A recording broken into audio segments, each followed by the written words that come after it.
Oh Jésus-Christ de Nazareth.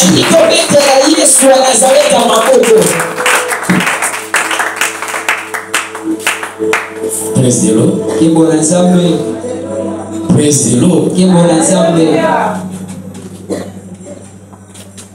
Est-ce que nous sommes à meilleur ce matin? Est-ce que les dieux de l'apôtre Philippe ici maintenant? Nous sommes en train de parler. L'homme de Dieu a décrété une prière de 100 jours.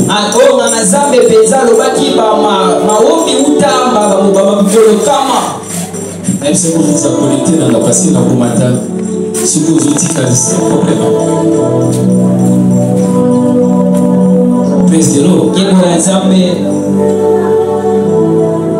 Nous parlons de Ephrata. C'est-à-dire, ouvre-toi. Tu as inspiré son serviteur de parler pour cela pendant 100 jours.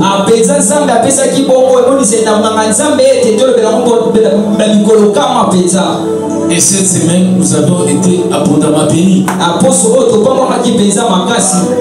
Mais aujourd'hui, nous parlerons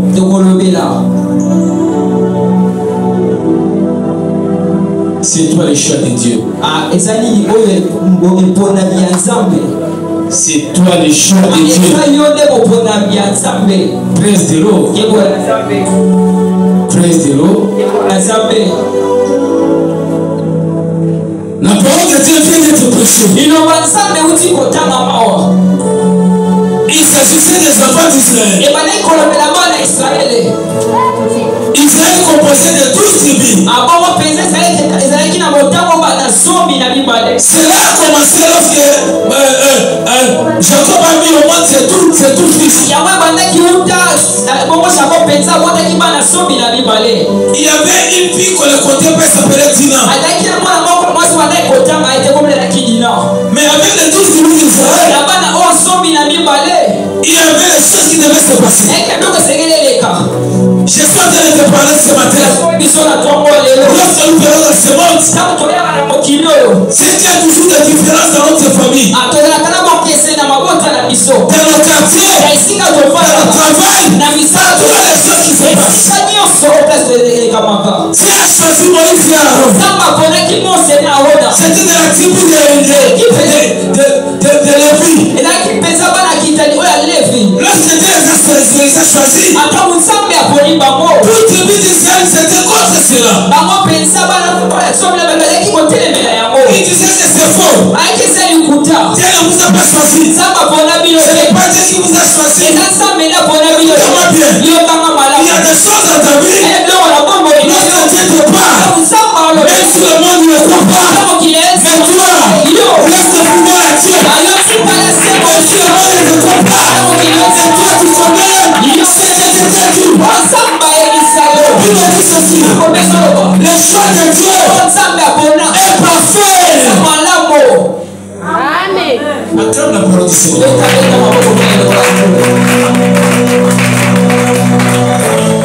Il y avait des minuit.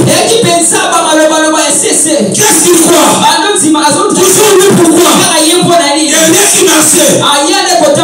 Et Dieu, il dit à Moïse, je vais cesser le minuit. Avant le 2025, que les dieux te mélange. Il fait cesser le minuit de tes ennemis. Le minuit de ta famille. Le minuit de ton quartier. Le minuit de ton église. Le minuit de tes relations. C'est Dieu. Je suffis. Praise the Lord. Thomas Bokobanzambo le Belangai. Tu l'as encore fait comment? Praise the Lord. Ma soeur. Ma soeur. Lève-toi s'il vous plaît. Je te parle de la part de Dieu. Ne regarde pas le moment que tu es en train de passer, le parcours que tu fais. Je suis en train de voir Toi-même, tu t'occupes comme papa, comme maman, tu fais tout pour toi. C'est ce que je dis, elle veut dire devant l'église. Mais Dieu me dit ceci. Tout ce que tu as dit là, c'est une école. Bientôt, Dieu va ouvrir une porte de ton c'est pas commencer une nouvelle somme. Je te parle de la part de Dieu. Bientôt, tous les efforts que tu fais, ça va finir. Et je vais suggérer. Ça me fera plus tard.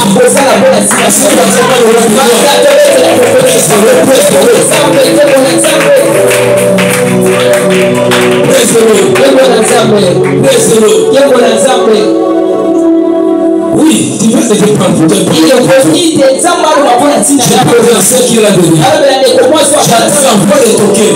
Tu peux me donner plus de parler. Il ne tient pas te parler. Il faut que tu te le gardes moi je suis.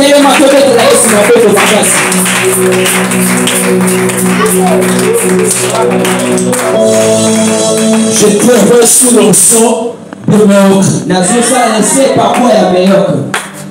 Je suis bien avec l'onction. Arrivé ici, vers cette adoration, je suis projet comme un lec. Et je suis rempli pour la boîte. Écoute bien ce que je vous dis. Essuie les larmes de tes yeux. La chose qui te dérange là, ton Dieu te contrôle de cela. Je te parle ça que loin de il y a 9 jours. Tu as manqué la paix dans ton cœur. Et Dieu venait te dire, si quelqu'un s'attache à toi, demande-toi pourquoi il s'attache à moi. Ne permets jamais et n'arrête jamais quelqu'un par la force de rester à côté de toi. Même tout ce qui t'appartient, si cela vient de l'éternel, ça ne peut pas t'échapper. À partir d'aujourd'hui, dis à ton Père Céleste, c'est sa volonté parfaite s'accomplisse.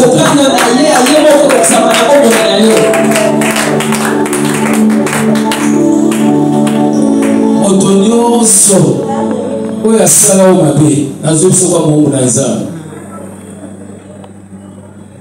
nzambe abina biso yo aza na contrôle mpe akopili bato wana nyonso. Il y a des choses que je ne peux pas dire ça si le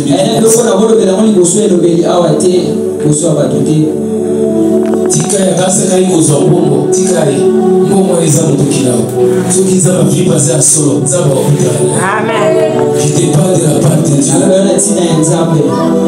Yo sa fille étoile yo atokutana mobala azolana etoko biso akutana makambo ezefumafana cette année ne finira pas comme ça. Je te parle de la part de Dieu. Dieu va commencer une nouvelle histoire pour toi. Tu te lèves chaque jour très tôt pour aller chercher. Mais bientôt, quelqu'un sera à côté de toi. Il s'occupera de toi.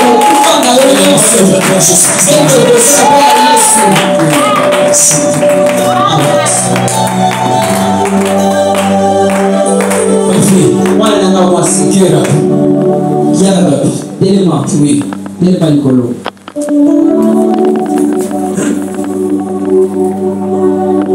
Écoute ce que je vous dis. Le cœur qui était appelé là, il m'a dit que tu n'as vu personne. Tu t'es content de ce que tu as. Calme-toi.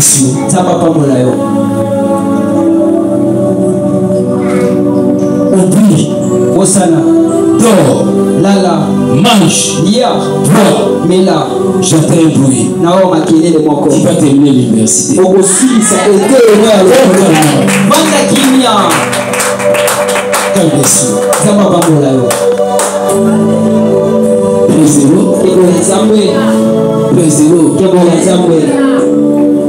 Tu veux que je dise ce que tu dis dans ton cœur maintenant?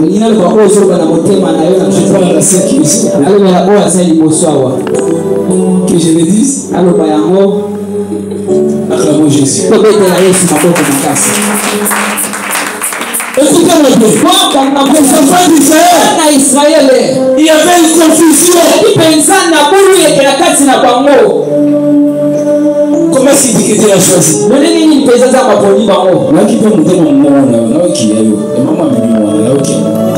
Amen. Je suis comme ça. Je ne peux pas m'orgueillir. Cette grâce et une faveur de Dieu. Amen. Ça c'est par la grâce de Dieu. On ne peut pas mériter ça. Je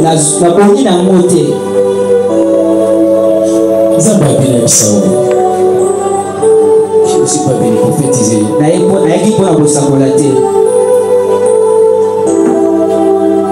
L'histoire continue.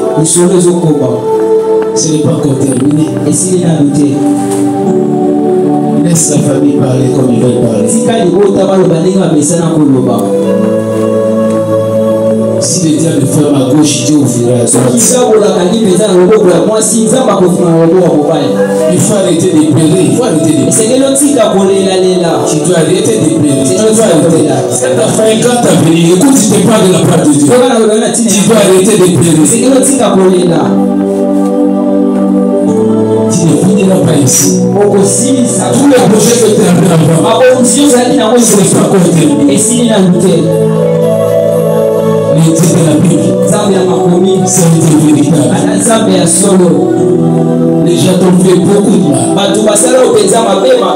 Mais Dieu te dit, pardonne-les à partir d'aujourd'hui. Pardonne-les. A commencer de ta famille. Pardonne-les. Praise the Lord.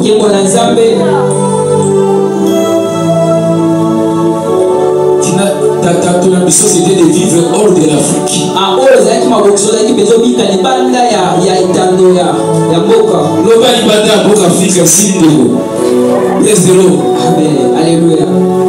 C'est ce que tu voulais. Continue au mais la zone, on va comprendre ce qu'on fait du bruit. Au début, on va vertige salio. Les attentions de Yougoslavie. Zara qui ne peut pas se battre à mon côté. C'est un peu merveilleux pour ta vie. J'allais prier pour elle parce que pour toi, moi, c'est moment là, tu n'as pas même ça beaucoup. C'est ton jour aujourd'hui. Praise the Lord. Ton histoire n'est pas encore finie. Lève tes deux mains. Ndoto ya msala wazana mboga mopale koko kisama. Osala ki fo le monde en route. Ça va s'accomplir. Koko kisama. Père, je prie au nom de Jésus-Christ de Nazareth et sous le précieux sang de Jésus. Que ta vie change à partir d'aujourd'hui. Que ta vie change à partir d'aujourd'hui. Aussi côté des Zambuyanza, aussi côté à côté. Na mwini wa potopoto so kwa ya potopoto so longo. Lokwa mbizo so kwa ya lo. Oh Jésus. Soyez libre à partir de ce matin.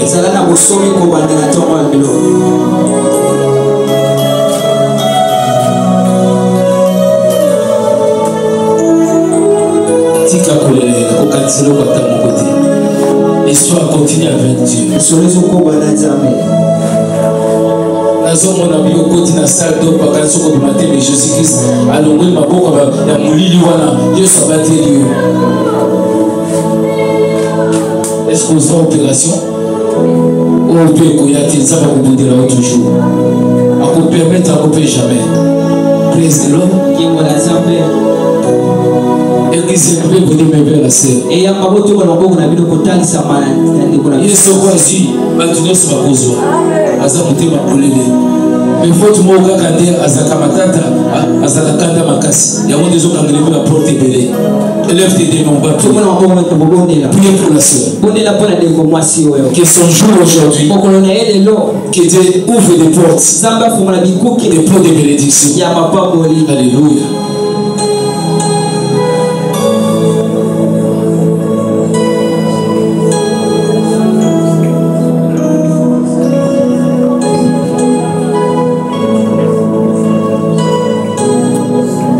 C'est ton jour, ma soeur, je te dis. La monnaie va porter le moins dans d'autres pays. C'est ton jour.